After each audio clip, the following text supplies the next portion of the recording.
कौन किसकी माता, कौन किसका पुत्र, कौन किसका भाई, कौन किसका महाराज मित्र। इस संसार में कोई किसी का नहीं होता है। जब विपरीत परिस्थिति आती है तो सब महाराज छोड़ देते हैं साहब। गजराज तो समझ गया महाराज कि संसार में कोई अपना नहीं है, लेकिन हम और आप समझना नहीं चाहते।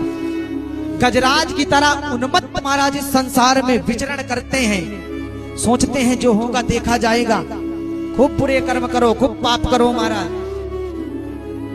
और जब ग्राह रूपी मृत्यु रूपी मगर हमारा पैर पकड़ता है ना, तो वो अपनी तरफ जकड़ता ही चला जाता है, जकड़ता ही चला जाता है प्यारे। मृत्यु रूपी जब मगर पैर पकड़ता है, बुढ़ापा आता है और जब घाट पकड़ लेता है व्यक्ति ना प्यारे, तो ध्यान देना, परिजनों की सेवा की भी एक सीमा होती है, माता पिता की भी सेवा की एक सीमा होती है। धन्य है वो बहू, धन्य है वो पुत्र कि महाराज माता पिता सास ससुर की सेवा करें।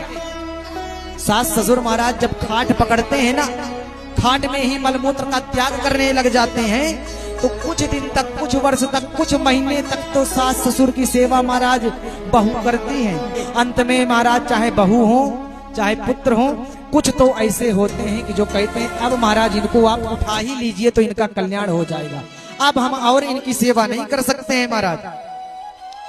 गजराज तो समझ गया, लेकिन हम और आप समझना नहीं चाहते हैं।